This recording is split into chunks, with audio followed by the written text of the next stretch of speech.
We lost one of the founding fathers of rock and roll today. And I know this is a show about the misfits and punk rock, but, I want to talk about how rock and roll is essentially punk rock.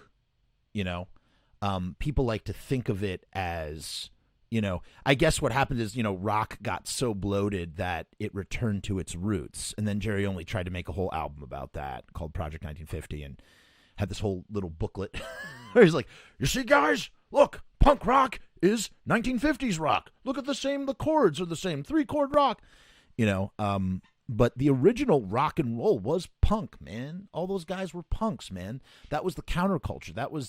And then when rock became mainstream, punk became the counterculture. So in a way, punk rock is almost like the second wave of rock and roll. I know that sounds crazy, and maybe you even want to give that to garage rock. Like garage rock is actually the second wave of rock and roll, and then punk rock is the third wave of rock and roll, while rock slowly morphed from rock and roll into pop music, right?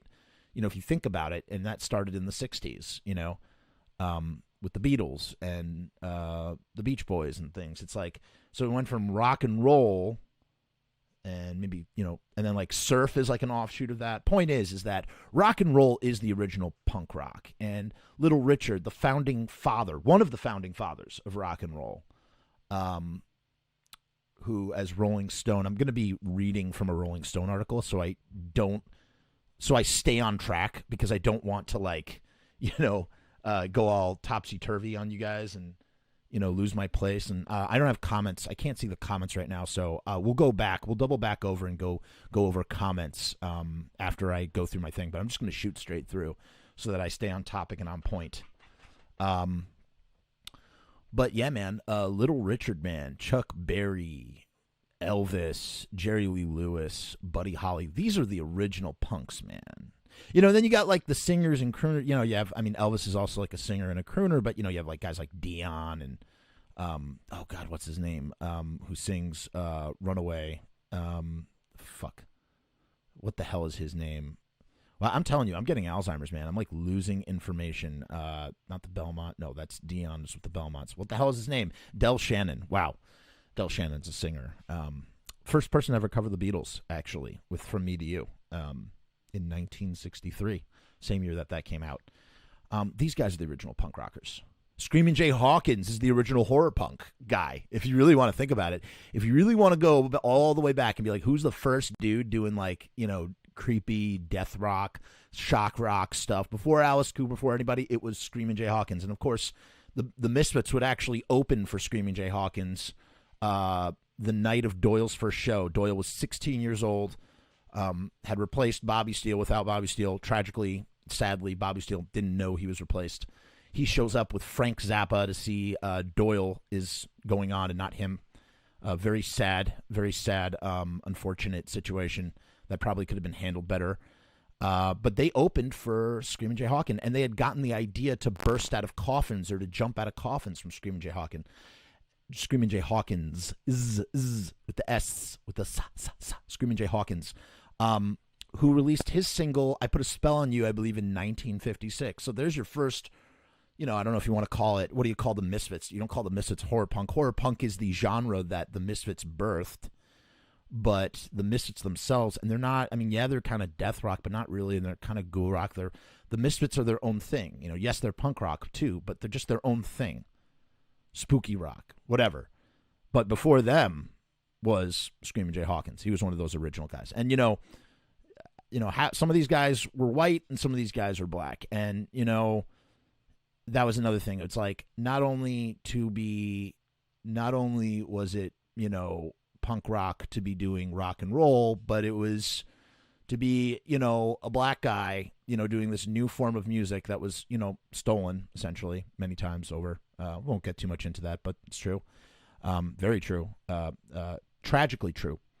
Was also punk rock. To be gay was punk rock. And these are all things that Little Richard was. He was a gay rock and roll singer who happened to be black. And, he is he's kind of like one of the ultimate punk rockers, if you really think about it. Original original OG guys, and he passed away at 87 today. They didn't say whether it was COVID related or not. I'm actually kind of surprised that he was 87. I thought he might have even been a little bit older, but it just goes to show. I mean, he was young. He was young when he started out. I didn't realize this. His name, Little Richard, came from the fact that he started recording in 1951 for RCA at the age of 15. So they called him Little Richard. And yeah, man. And you know, it's interesting too about rock and roll, the idea of rock and roll. Like, what is rock and roll? Like, what does rock and roll mean? Right?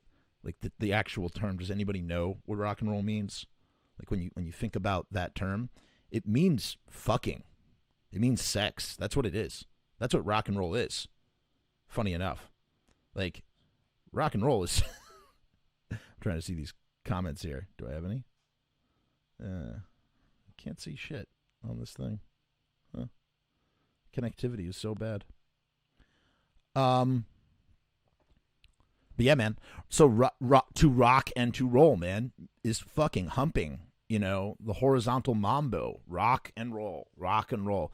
So, like, this form of music, this loud, you know, form of music that makes you shake and shiver and jump and you know, what happens with rock and roll is, like, you know, we as music lovers, we get possessed by the music, and it makes us, it's almost like a church, man. It's like a church of rock and roll. You know, I like No Bunny. He's one of my favorite rock and rollers right now, and I always say that when I go to a live show, it's like me going to church, man. You know, and the way that some people go to church and they sing in the gospel, or they sing in the choir, or they sing in the pews, and it makes them feel a feeling.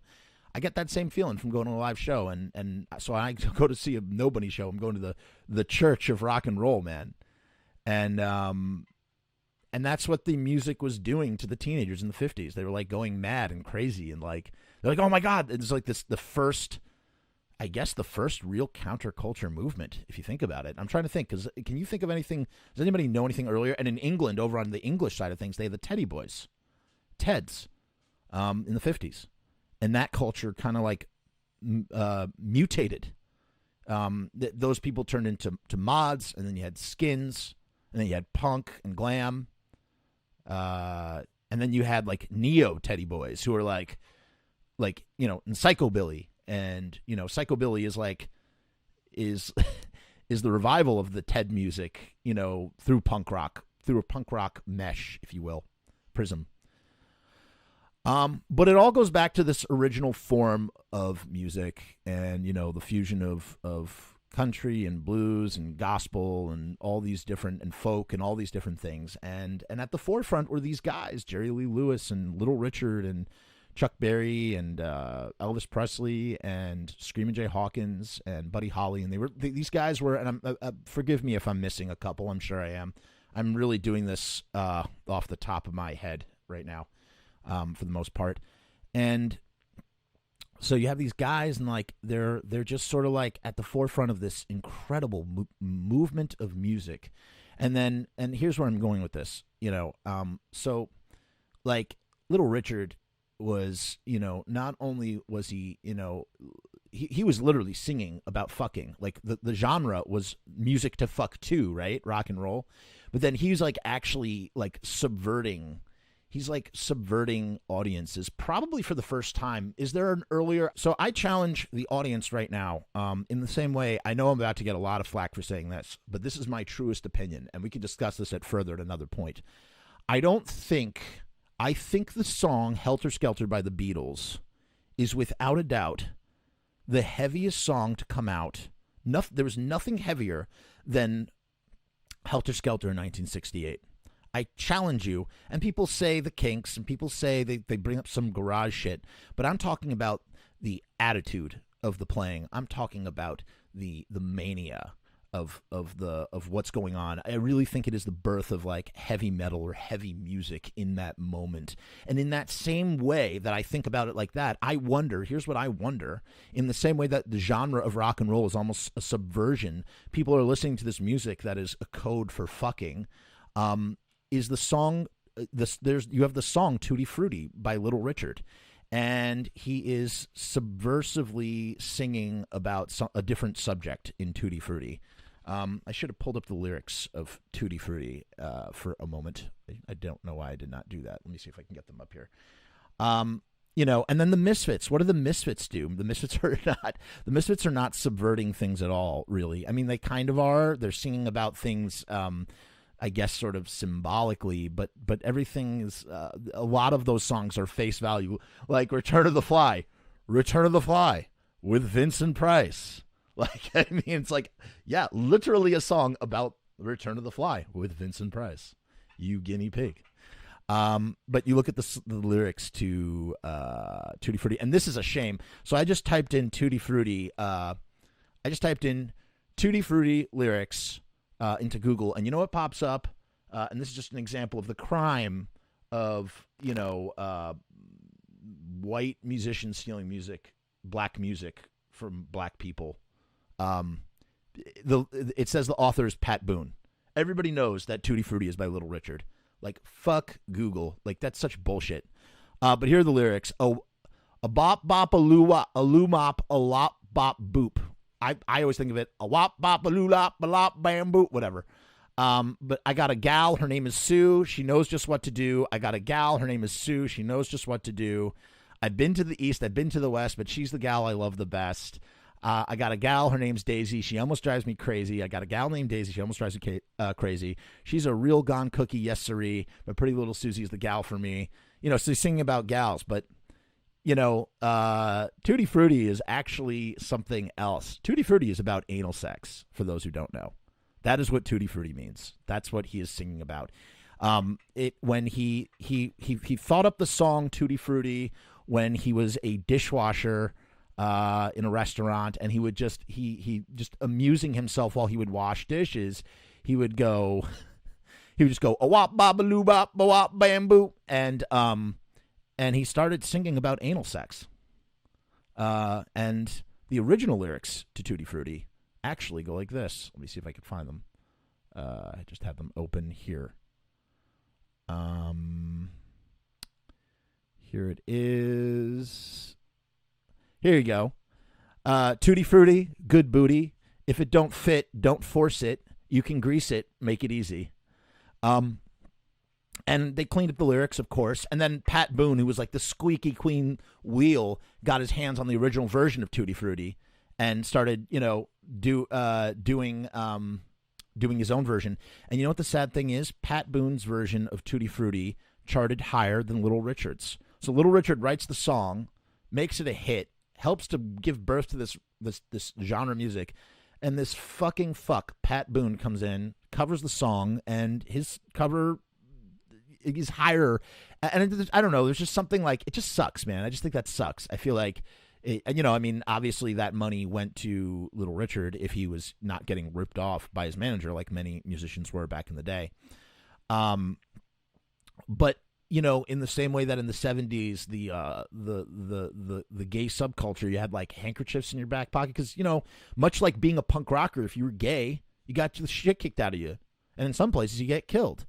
So it's like you had to have like a code, and for them that was like, handkerchiefs in their back, cruising with, what's his face? Al Pacino. It's like you have handkerchiefs in their back pocket, different colors.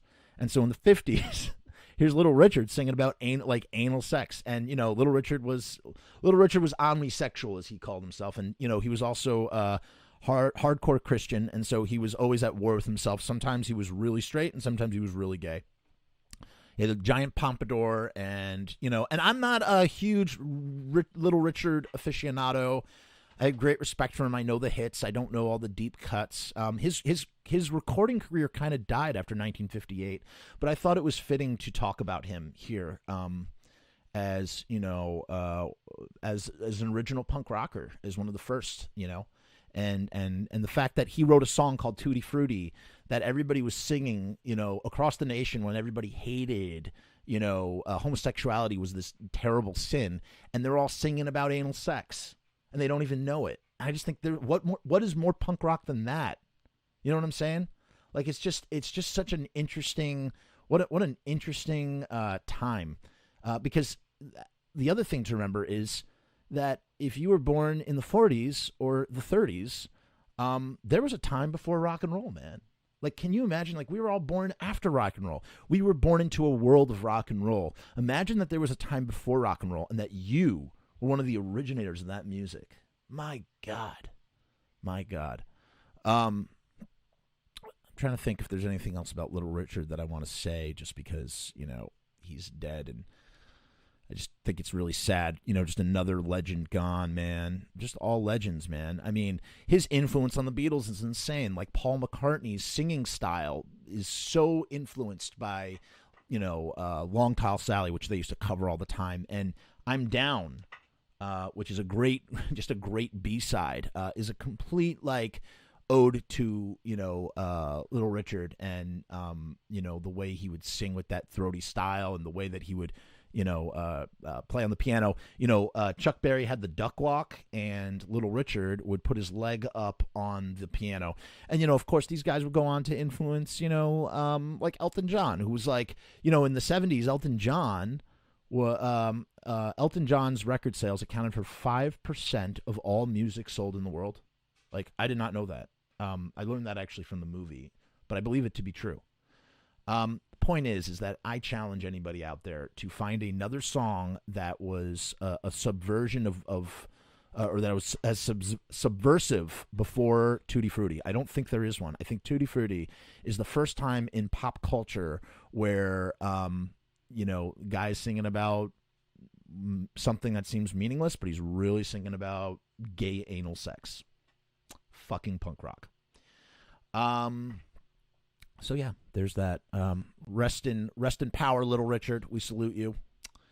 And very sad to lose you. Oh no. What's going on here? There we go. Okay, let's X out all these windows because they're making my computer freeze.